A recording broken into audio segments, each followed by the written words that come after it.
Shalom saudara-saudara yang dikasihi oleh Tuhan.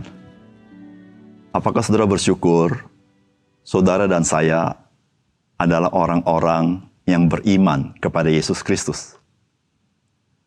Saudara, iman adalah pemberian Tuhan. Kita bisa beriman karena Tuhan mencelikan mata rohani kita, mengenal kasih karunia Tuhan. Ketika kita berkata kita orang beriman, maka kita harus sadar, kita adalah orang yang mengalami kasih karunia Tuhan. Salam jumpa dalam program Tuhan adalah Gembalaku.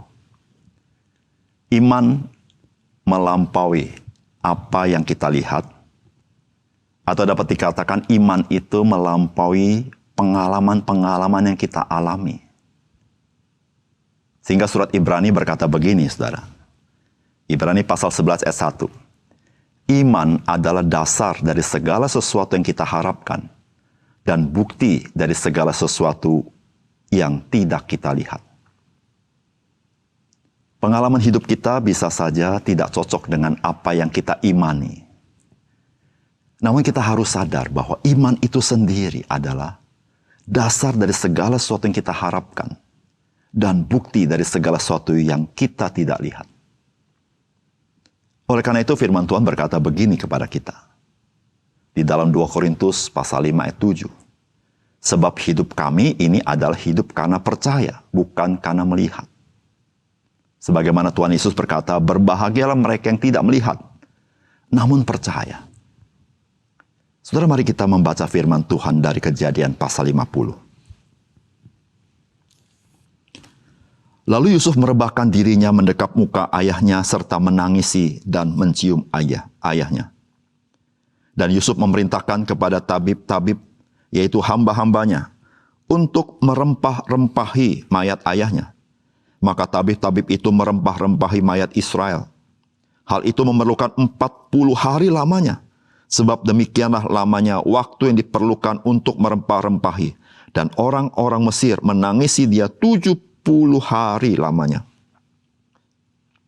Setelah lewat hari-hari penangisan itu, berkatalah Yusuf kepada seisi istana Fir'aun, jika kiranya aku mendapat kasihmu, katakanlah kepada Fir'aun, bahwa ayahku telah menyuruh aku bersumpah, katanya, tidak lama lagi aku akan mati. Dalam kuburku yang telah kugali tanah Kanaan, disitulah kau kuburkan aku. Oleh sebab itu, izinkanlah aku pergi ke sana, supaya aku menguburkan ayahku. Kemudian aku akan kembali.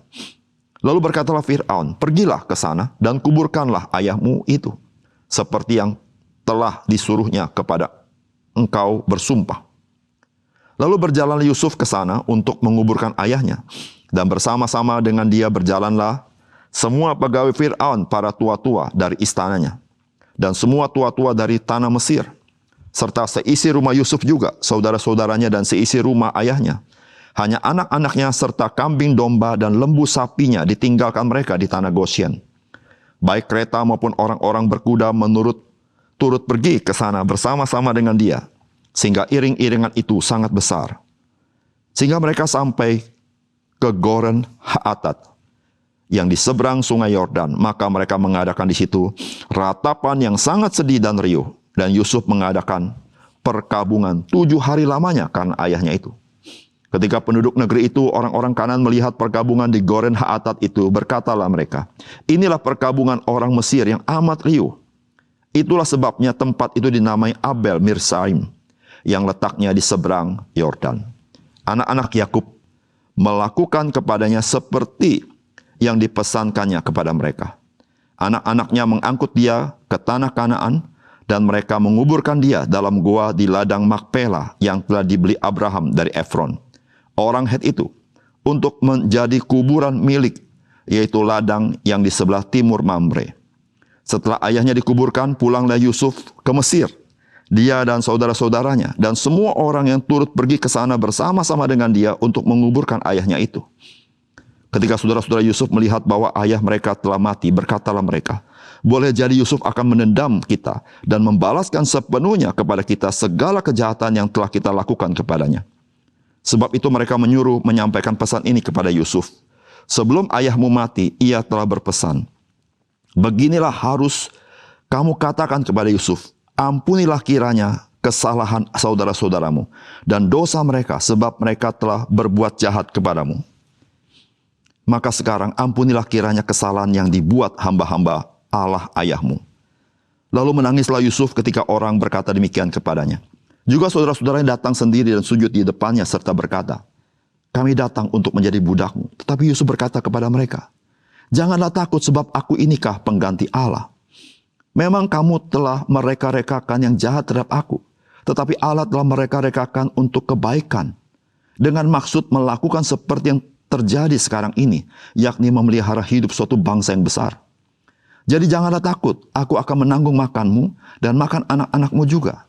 Demikianlah ia menghiburkan mereka dan menenangkan hati mereka dengan perkataannya.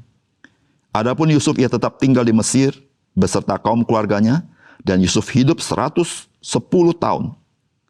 Jadi Yusuf sempat melihat anak cucu Efraim sampai keturunan yang ketiga. Juga anak-anak Makir, anak Manasye, lahir di pangkuan Yusuf. Berkatalah Yusuf kepada saudara-saudaranya, tidak lama lagi aku akan mati. Tentu Allah akan memperhatikan kamu dan membawa kamu keluar dari negeri ini, ke negeri yang telah dijanjikannya dengan sumpah kepada Abraham, Ishak, dan Yakub. Lalu Yusuf menyuruh anak-anaknya Israel bersumpah, katanya, tentu Allah akan memperhatikan kamu. Pada waktu itu kamu harus membawa tulang-tulangku dari sini. Kemudian matilah Yusuf, berumur 110 tahun. Mayatnya dirempah-rempahi dan ditaruh dalam peti mati di Mesir. Saudara yang dikasihi oleh Tuhan, pasal ini menceritakan kematian dari dua tokoh yang besar, yaitu Yakub dan Yusuf. Kehidupan kedua tokoh ini sebuah kehidupan yang penuh dengan lika-liku, bahkan pergumulan yang tidak mudah. Namun dalam lika-liku hidup mereka, mereka mengalami Tuhan. Maka ketika mereka mati, mereka menggoreskan tinta emas, yaitu iman kepada Tuhan yang tidak pernah luntur. Apakah pesan firman Tuhan bagi kita hari ini?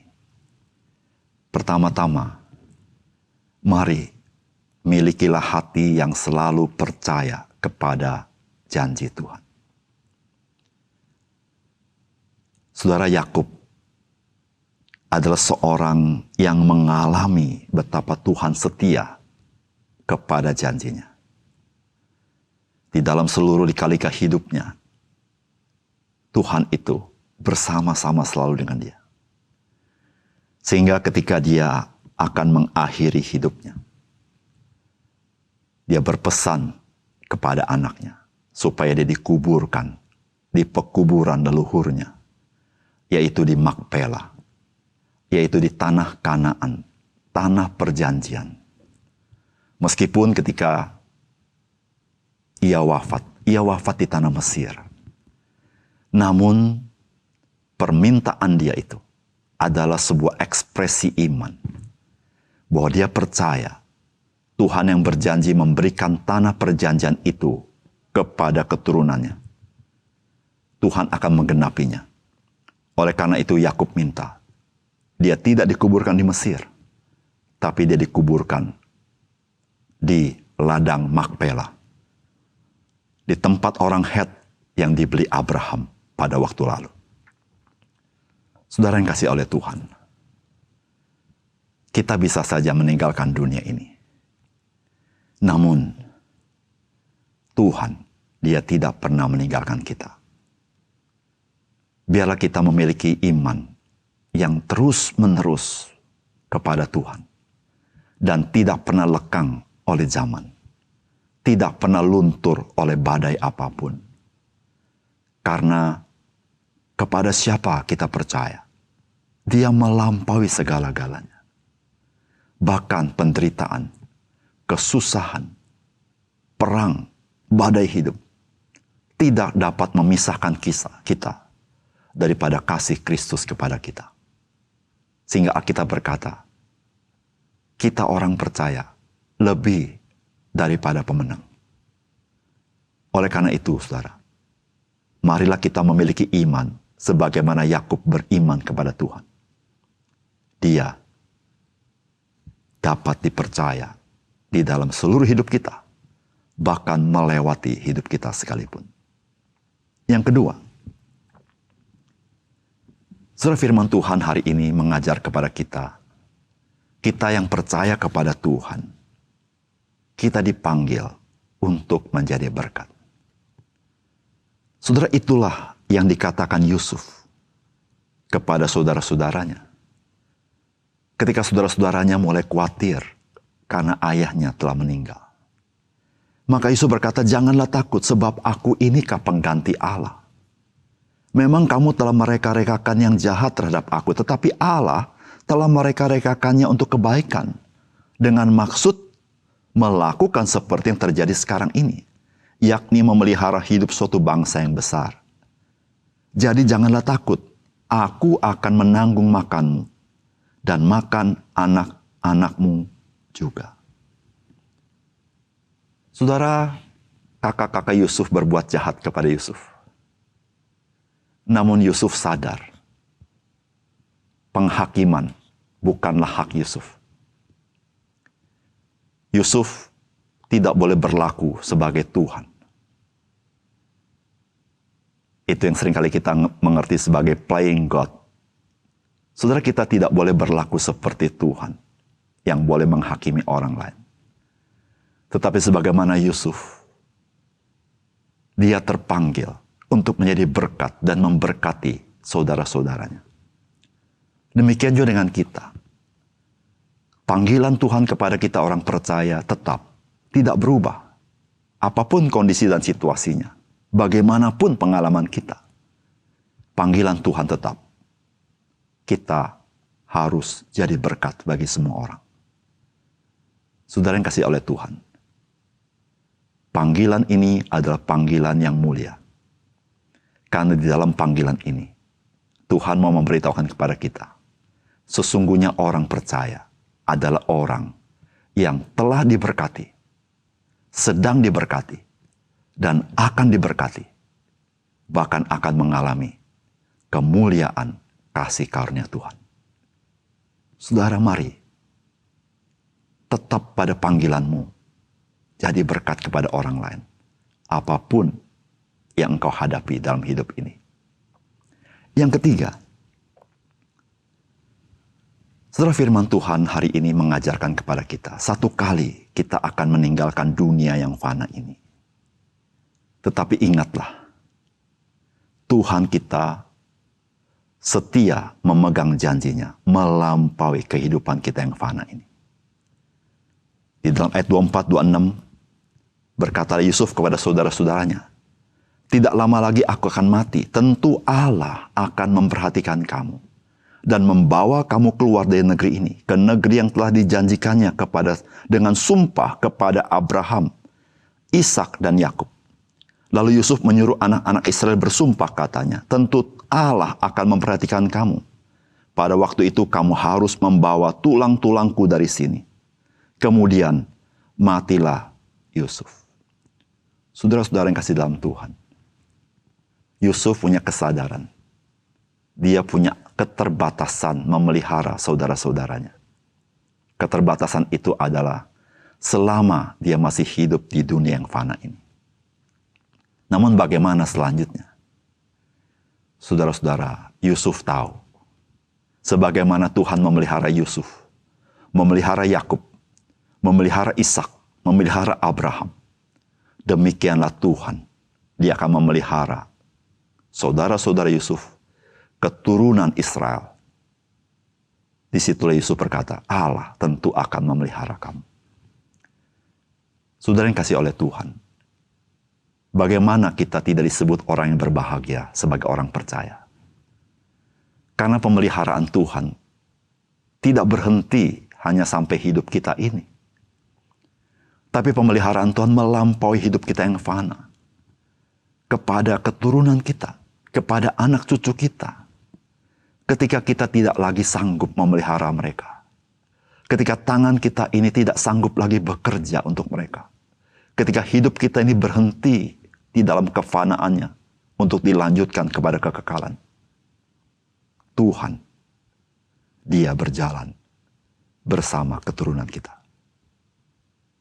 Betapa kita menjadi orang berbahagia yang tidak perlu khawatir, tidak perlu takut. Karena karya Kristus itulah yang menjadi perjanjian baru yang dimeteraikan dengan Roh Kudus, bahwa kita memang adalah miliknya, dipelihara oleh kasih karunia-Nya. Mari kita berdoa. Bapa surga, terima kasih untuk kebenaran firman-Mu. Kami membaca bagaimana dua tokoh, Yakub dan Yusuf, dikisahkan dalam satu pasal mereka meninggal dunia. Namun Tuhan, Engkau hidup. Engkau memelihara hidup mereka. Engkau juga memelihara keturunan mereka. Ya Tuhan, dari sini kami belajar bahwa kami adalah orang percaya yang berbahagia. Seluruh keturunan kami dipelihara Engkau ketika masa di mana kami pun harus meninggalkan dunia ini. Ya Tuhan, ajar kami percaya kepada Engkau segenap hati kami, tidak luntur oleh waktu, tidak lekang oleh zaman. Karena ya Tuhan, kami sendiri mengalami betapa Tuhan setia kepada janji-Mu. Tuhan, terima kasih untuk firman.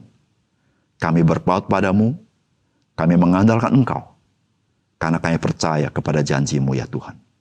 Di dalam nama Tuhan Yesus kami berdoa. Amin.